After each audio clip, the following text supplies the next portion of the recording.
السلام علیکم ناظرین، میں ہوں نعیم خان، اپنے ڈیجیٹل چینل پر آپ کو خوش آمدید کہتا ہوں۔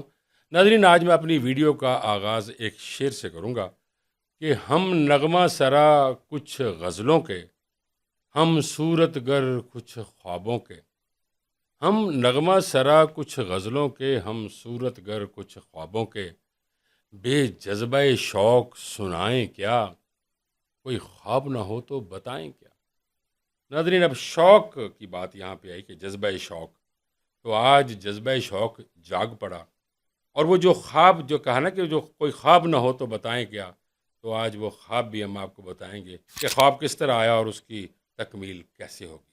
آج ہم اس پہ بات کریں گے۔ ناظرین، آج ہم بات کریں گے جین زی کی، یعنی جنریشن زی کی۔ جنریشن زی ہے کیا؟ ناظرین، یہ بات ہے دو طبقوں کی، یعنی طبقات کی۔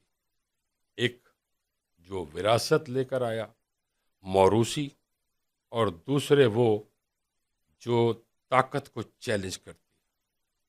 اب طاقت کو چیلنج کر رہے ہیں جین زی۔ ڈفرینٹ کنٹریز میں آپ نے پچھلے دنوں دیکھا کس طرح اس جین زی نے، یعنی جنریشن زی نے، کس طرح حکومتوں کے تختے الٹ دیے، کیونکہ یہ ایک نئی سوچ رکھتے ہیں۔ میرے پروڈیوسر صاحب مجھے کہہ رہے تھے کہ نئی نسل نئی سوچ۔ اب ہر دفعہ نئی نسل آتی ہے، ضروری نہیں ہوتا کہ ایک نسل وہ کچھ 2 4 5 سالوں کے لیے آتی ہے۔ ہر 15 سال 20 سال 25 سال بعد ایک نئی نسل آتی ہے، اور وہ نئی سوچیں اور نئی امنگوں کے ساتھ آتی ہے۔ وراثت کیا تھی اور نئی نسل کی سوچ کیا ہے؟ ناظرین، کبھی وسائل ہوا کرتے تھے تو مسائل نہیں ہوتے تھے، اور آج وسائل نہیں اور مسائلستان بن گئے۔ ناظرین، یہ کہانی ہے دو زمانوں کی، جڑے رہیے گا ناظرین۔ یہ جو کہانی ہے یہ صرف آج کے ویلاگ میں ختم ہونے والی نہیں ہے، اس میں ایک پوری سیریز کر رہا ہوں جو آج کے ویلاگ کے ساتھ اور آگے 2 3 ویلاگز ہوں گے، جس میں اس کہانی کا اختتام ہوگا، اور بتائیں گے کہ یہ کہانی شروع کب ہوئی اور اس کا اختتام کیسا ہونا چاہیے۔ ناظرین، یہ کہانی ہے دو زمانوں کی، ایک ماضی کی طاقت اور دوسری مستقبل کا شعور۔ کون جیتے گا یہ تو وقت ہی بتائے گا، مگر ناظرین جنگ شروع ہو چکی ہے۔ ہم آپ کو بتائیں گے کہ یہ جنگ کب شروع ہوئی، کہاں سے شروع ہوئی، اور اس کا اختتام کیا ہوگا۔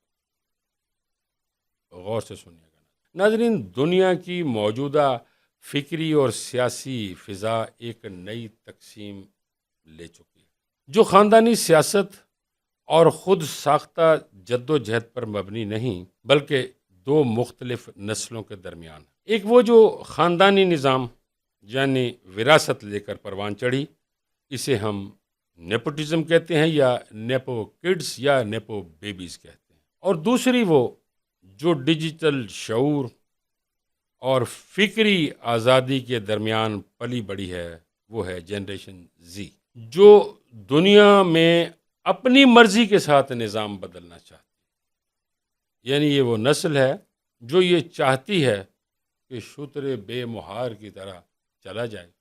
لیکن اس وقت جو نظر آ رہا ہے وہ شتر بے مہار ہے، لیکن اگر کوئی شتر بے مہار بھی ہوتا ہے تو اس کے پیچھے بھی کوئی نہ کوئی بات ضرور ہوتی ہے، شتر بے مہار نہیں ہو جائے گا۔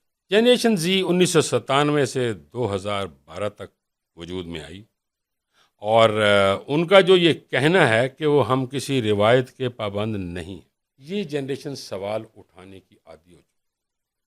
وائی کا لفظ کیوں؟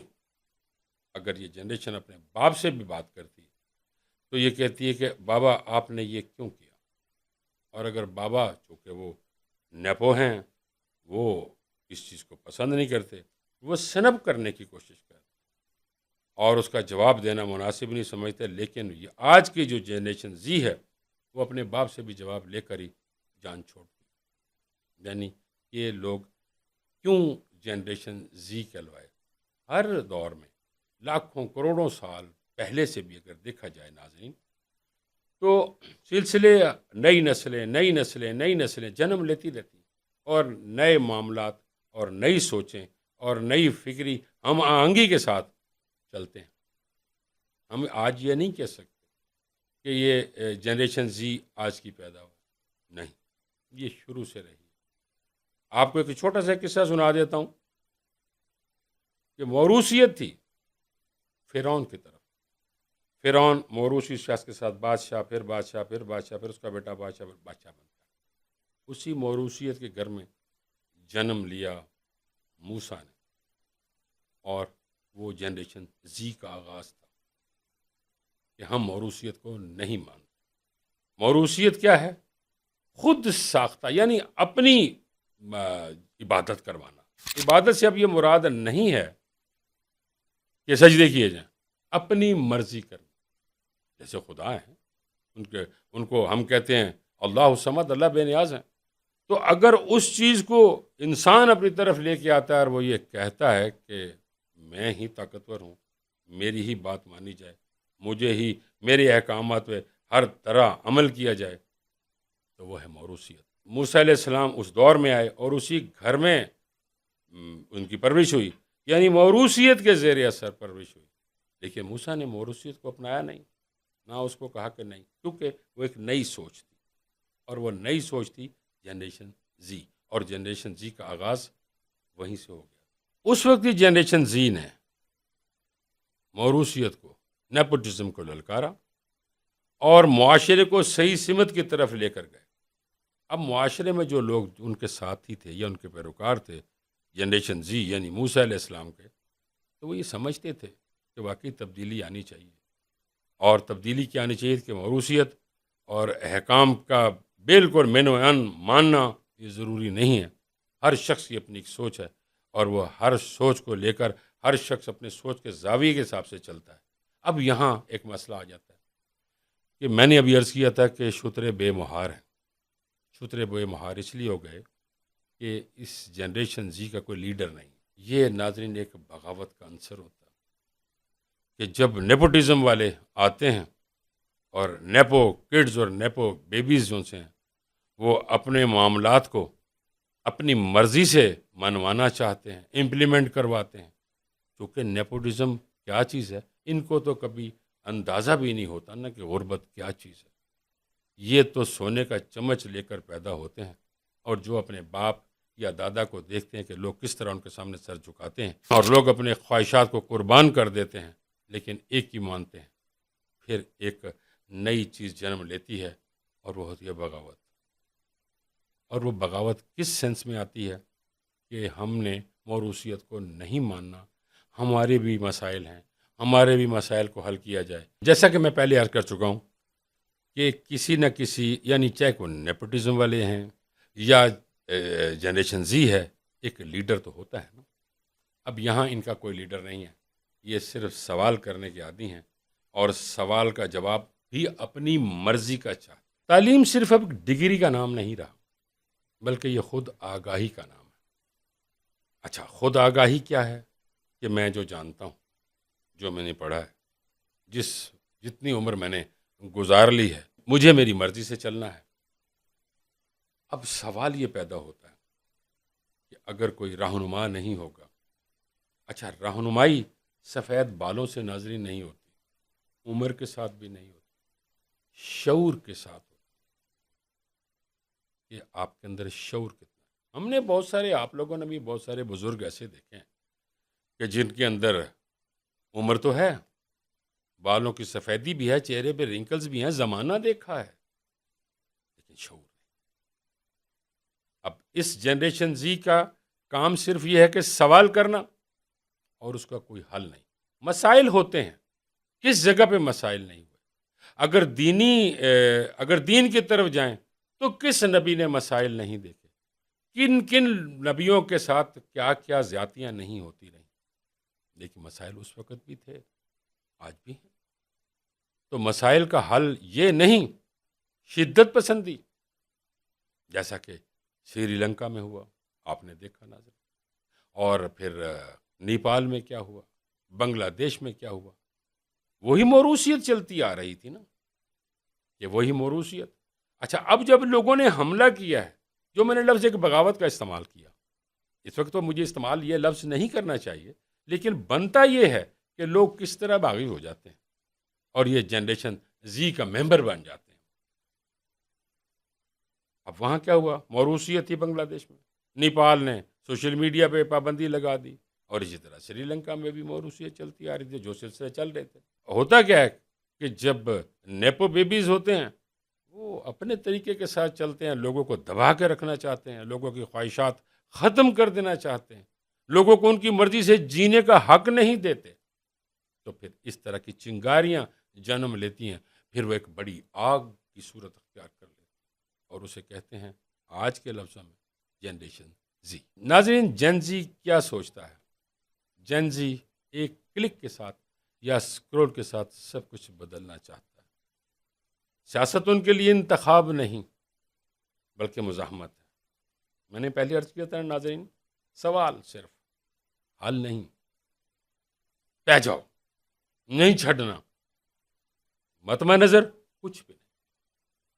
کیوں کہ جب ستائے ہوئے لوگ جب آگے آتے ہیں نا، تو ان کا مطمع نظر صرف یہی ہوتا ہے، مار دو، لڑا دو، حق نہیں مل رہا، ہمیں حق چاہیے، ہمارے مسائل ہیں، ہمارے مسائل کا حل ہونا چاہیے۔ اب مسائل کا حل بھی تو ہوتا ہے نا ناظرین، اگر نیپو کڈز یا نیپو بیبیز اگر اس کا حل نہیں کرتے تو لازمی بات ہے پھر کوئی نہ کوئی تو آگے آتا ہے نا۔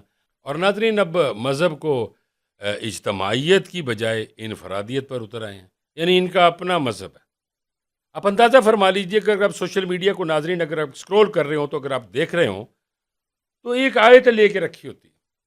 اب اس آیت کا مطلب صرف بتا دیں گے، اس کا پس منظر نہیں انہیں پتا کہ یہ آیت کیوں نازل ہوئی، اور یہ چونکہ ان کا اپنا مقصد وہاں پہ پورا ہو رہا ہے، وہ اس آیت کو لے آتے ہیں۔ اب یہی کام کیا نیپوز نے، انہوں نے مذہب کو سیاسی طور پہ استعمال کرنا شروع کیا۔ انہوں نے مذہب کو مذہب نہیں سمجھا۔ ہر جگہ پہ تقریروں پہ اللہ کا نام کوئی نہ کوئی آیت پڑھ دی جاتی ہے، لیکن اگر اپنی طرف ان کے بات آتی ہے تو انہیں اللہ اور رسول بھول جاتا ہے۔ دس از کالڈ دا نیپوٹزم۔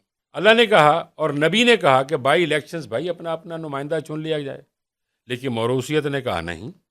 اچھا، اب میں جو مذہب کی بات کر رہا تھا کہ ہر تقریر کے اندر اللہ اور اس کے رسول کا نام، چونکہ وہ والی آیت پڑھیں گے جو ان کو پسند آتی ہے یا ان پہ فٹ ہوتی ہے، لیکن اگر موروثیت کی بات کی جاتی ہے تو موروثیت میں وہ تو کہتے ہیں ہمارا حق ہے، یہ ہم حق رکھتے ہیں اس چیز کا کہ ہم ہی حکمران رہیں گے۔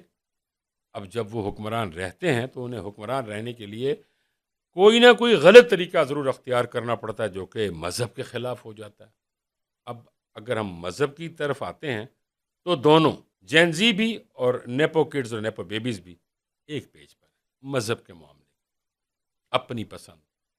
اب ہم کیسے کہہ سکتے ہیں کہ جین زی بہتر سوچ رہے ہیں یا جو نیپوز ہیں وہ بہتر سوچتے ہیں؟ اس کا ایک تقسیم آ گئی نا، اس تقسیم میں ہمیں یہ دیکھنا ہے کہ دونوں علیحدہ فرقے کیوں بن گئے۔ ناظرین، میں آپ کو ایک چیز اس ضمن میں ضرور بتانا چاہتا ہوں کہ جب نیپو گورنمنٹس ہوتی ہیں تو ادارے، اقتدار، وسائل محدود ہاتھوں کے اندر ہوتے ہیں، اور جو ان کی سوچ ہے جین زی کی، وہ یہ کہتے ہیں انصاف ہونا چاہیے اور حیثیت، عقل، دانش کے حساب سے تقسیم ہونی چاہیے۔ ادارے، سلیکشنز عقل و دانش کے بیس پر، ڈگری کے بیس پر اور تعلیم کے بیس پر ہونی چاہیے، لیکن نیپوٹزم اس کے بالکل برعکس سوچتی ہے کہ اگر ہم نے ان کو ان کی حیثیت اور ان کی عقل، ان کی دانش کے حساب سے ان کو عہدے دیے تو کل کو یہ ہمارے گریبانوں تک پہنچ جائیں گے۔ یہ دو سوچیں ڈیولپ ہو گئی ہیں ناظرین۔ ان سوچوں کو پوری طرح ایلیبوریٹ کرنا، اور پنجابی میں کہتے ہیں نپیڑ کے رکھنا، یہ ہم آپ کو اگلی اقساط میں بتائیں گے کہ یہ اصل میں وار ہے کیا، کیوں کی جا رہی ہے، کیوں ڈیولپ ہوئی، کون ذمہ دار ہے اور اس کا اینڈ کیا ہوگا۔ ناظرین، آخر میں یہ ضرور کہوں گا کہ حکومت، سیاست اور مذہب یہ تینوں مختلف چیزیں نہیں ہیں، ایک چیز۔ اور آخر میں آپ سے وہی ریکویسٹ کروں گا کہ ہمارے چینل کو سبسکرائب کیجیے گا، ویڈیو اچھی لگی تو لائک اور شیئر ضرور کیجیے گا، ہماری باقی ایک ساتھ کو دیکھنا مت بھولیے گا، جو کل بھی ہوگی اور پرسوں، پورا ایک سیریز ہے اس کے اوپر، اور انشاءاللہ تعالی عزیز میں یہ ثابت کروں گا کہ کون سا نظام بہتر ہے۔ ناظرین، کمنٹ باکس میں یہ ضرور بتائیے گا کہ آپ کیا نیپو بیبیز کو پسند کرتے ہیں یا جین زی کو۔ فیصلہ آپ کا ہوگا، عوام کا ہوگا، لوگوں کا ہوگا، ان لوگوں میں بھی شامل ہوں، میرا بھی وہ فیصلہ ہوگا۔ ناظرین، اجازت دیجیے۔